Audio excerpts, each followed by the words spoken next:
Makakausap naman po natin si Assistant Secretary Alberto Swansing, ang Road Section Consultant ng DOTR tungkol pa rin sa pagpapatupad ng RFID at ibang mga balita sa ating mga kalsada. Good morning po, Sec. Swansing. Magandang umaga rin po, Yusek, at magandang umaga sa mga sumusubaybay sa inyong programa. Opo. Asa kumihingi po ng extension ang SMC Tollway sa pagpapatupad ng 100% cashless transaction sa mga expressways na una na pong in-announce na hanggang January 11, 2021. Kung pwede daw po na ma-move ang deadline nito to February dahil sa dami pa ng mga motorista na hindi pa daw po nadidikitan ng RFID sticker. Ano po ang reaksyon ng DOTR dito?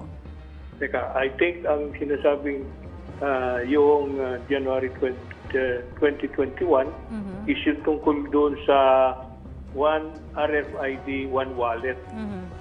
Sa ngayon kasi, ang ini-implement natin is yung one RFID, two wallet system. No? Yan yung phase 1 ng programa.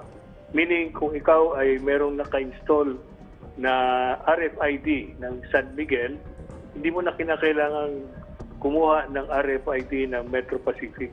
Kundi ang gagawin lamang is pumunta yung may-ari ng sasakyan sa opisina ng Metro Pacific para mairehistro yung RFID na yan. So, bibigyan siya uli ng isa pang card o smart card o another account. So, yun yung tinatawag nating one RFID, two account system.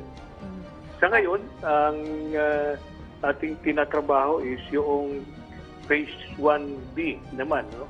Ng programa. Yun yung kung meron kang RFID ng Metro Pacific, hindi mo na kinakailangan kumuha ng RFID ng San Miguel, kundi dadalhin mo yung sasakyan sa opisina ng San Miguel para ma-recognize yung RFID ng Metro Pacific. Opo. Sec, kapansin-pansin daw po na mabigat na daloy ng trapiko kahapon dahil nga daw po dito sa RFID installation. Meron po bang solusyon na naiisip o pag-uusapan ng DOTR para daw po ma-address itong naging problema ng mga motorista? Ganito po yan, ano? Yung meron pa rin pong cash lane na tinatawag doon sa ating mga toll plazas para doon pupunta yung mga sasakyan na walang RFID na pwede sila makapasok sa tollways. Ano? And at the same time, doon din sila kakabitan ng RFID stickers. Opo. Asek, may tanong po yung ibang kasama natin sa media. Ano po? May tanong po si Sam Denilla ng Business Mirror para sa inyo. May plano po kaya ang DOTR to limit public transportation this month to contain the expected post-holiday surge in COVID-19 cases? If not, may new protocols po kaya na ma-implement ang DOTR during the Christmas holiday para daw po malimit yung spread ng infection? Wala tayong binabalak, wala ang DOTR na binabalak na limitahan yung public transport system natin sa kasalukuyan. No? Kung ano yung meron tayo ngayon, yan ang mag-i-exist unless merong panibagong panuntunan ang IAC, ang IATF. Ngayon, as far as the protocols, health protocols are concerned, nandun pa rin po, no? Kung kayo ay sasakay sa isang pampublikong sasakyan, dapat naka-face mask at naka-face shield, tapos bawal po yung mag-uusap, o bawal yung gumamit ng telepono, o bawal yung kumain habang nasa loob ng pampublikong sasakyan. Opo, tanong naman mula kay Jam Punsala ng ABS-CBN, how many more jeepneys daw po ang i-allowed to ply roads before year-end? Marami daw po kasi ang sa kanila yung mga nakagarahe. As far as that is concerned, yung biyahe ng mga jeepneys, kasalukuyang sinusuri ng Land Transportation Franchising Regulatory Board kung ilan pa yung pwedeng palabasin ng mga jeepneys, ano? Lalong-lalo na sa Metro Manila. Dahil ang tinitingnan din natin dyan is yung traffic situation. Opo, tanong naman ni Karen Villanda ng PTV, magkakaroon daw po ba ng adjustment sa implementation ng RFID given the traffic yesterday and today daw po? Yun nga po. Ang ginawa nating emergency measure is that merong mga cash lanes doon sa ating toll plaza na kung saan pwedeng dumaan yung mga sasakyan na walang RFID.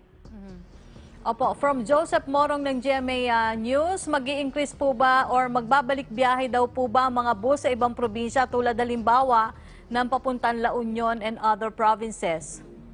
Depende po yan sa IATF at yung existing na rules o protocols sa mga dadaanang bayan-bayan, o syudad, papunta ng La Union, galing Maynila. Asek, may ilang motorcycle taxi groups po ang nagrereklamo kung bakit angkas at joyride lamang daw po yung nakasali sa pagpapatuloy ng pilot study ng serbisyong ito. Ano na po yung estado ng ibang grupo kung bakit hindi po sila pinapayagan muli, Asek? Ang maimumungkahi po natin is antayin yung ibang motorcycle taxi group na nagnanais na maging legal yung kanilang operation, is antayin po natin yung pagsasabatas nung nasabing panukala, na i-allow yung motorcycle taxi. Kaya ang angkas lang, move it at joyride ang kasakuyang binayagan dahil yan din po yung ginamit natin noong nakaraang tawag dito, nung nagkaroon ng public ng study group tungkol sa operation ng motorcycle taxi. Pero asa kailan po balak matapos ang pilot study na ito sa mga motorcycle taxis upang sa gayon po ay mapagdesisyonan na kung kailangan ba silang bigyan ng prangkisa?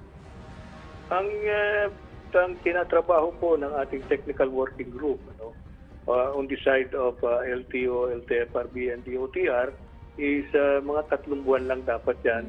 Dahil pupunan lang natin yung kakulangan study na ginawa nung naunang study group. Okay, maraming salamat po sa inyong panahon. Assistant Secretary Alberto Swansing ng DOTR. Stay safe po, Asek. Maraming salamat din po. Magandang umaga.